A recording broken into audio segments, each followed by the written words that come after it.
Hi, everyone, and welcome back to our channel. As coaches, one of the things that we find is consistent throughout the various groups that we've worked with is that number one, people don't listen to our advice and get on and off the scale almost every day. And number two is I think a lot of us underplay the importance of consistency. So let me first start with progress. Progress, yes, can be measured on this scale, but that is not the only way to measure progress.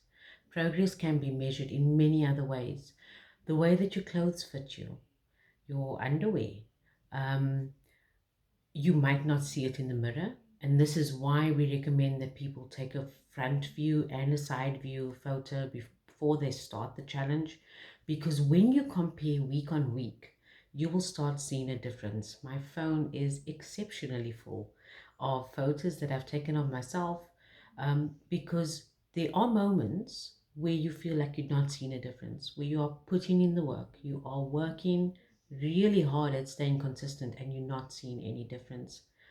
But when you look at the pictures, when you look at your ring size, where your rings are getting looser, where your pants is looser, that you have to put a belt on, those are measures of progress.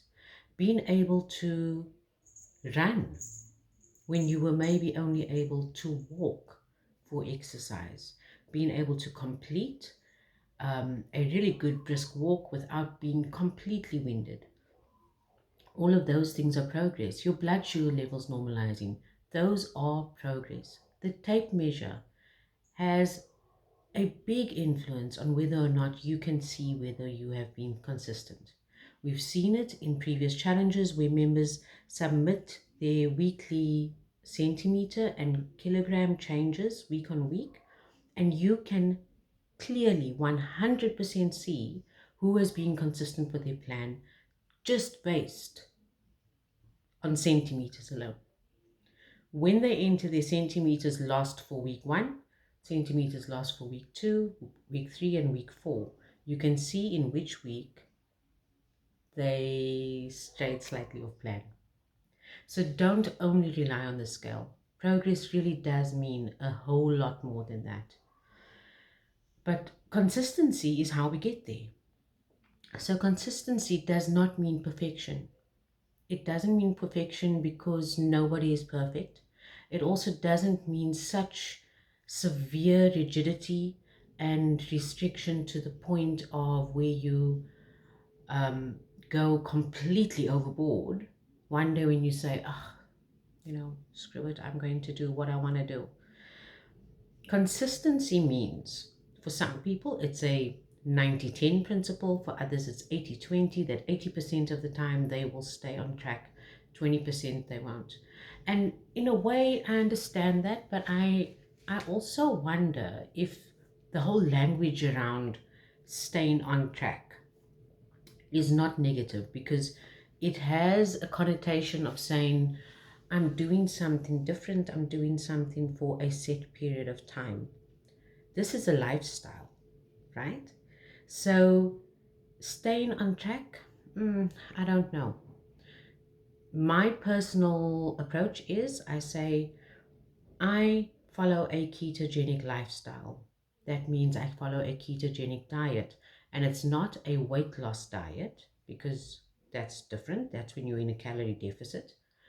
I follow a ketogenic way of eating for my health, to manage my chronic pain, to maintain the weight that I have lost because I cannot afford to buy new clothes that are bigger now. um, it's just I feel good. I feel better when I eat a ketogenic diet.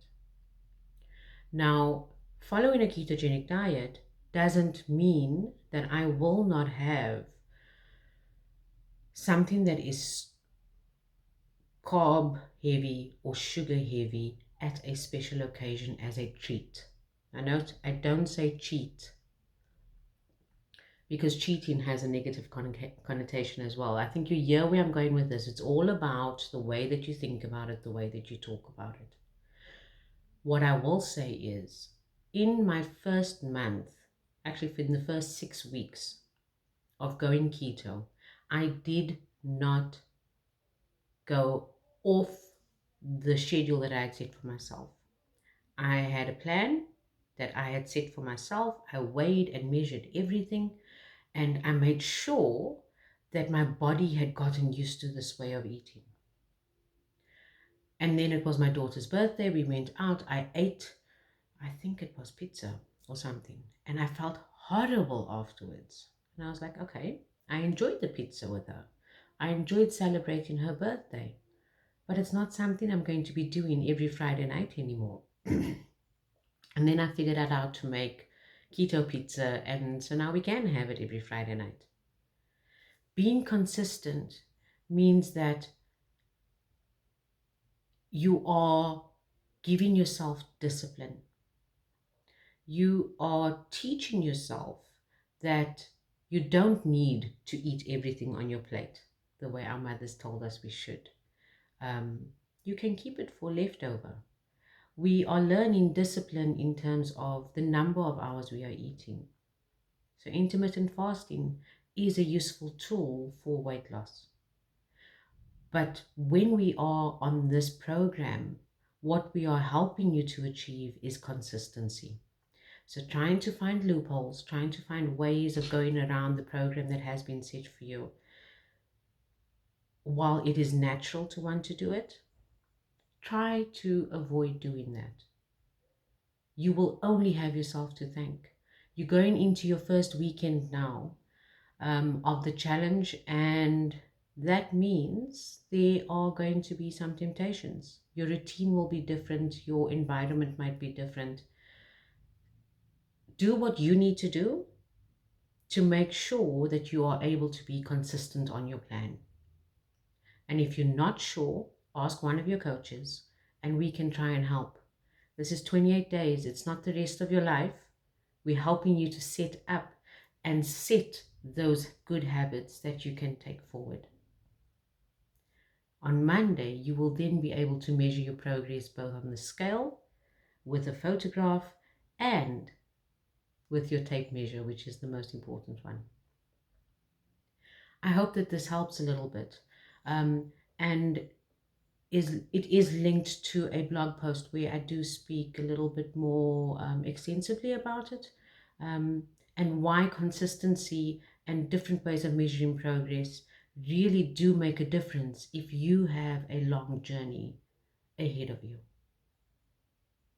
Thank you very much, and I hope to see you guys back here. If you can, please like this video and hit the subscribe button so that when we do upload new videos for the coaching members, that you will get notified of that. Bye-bye.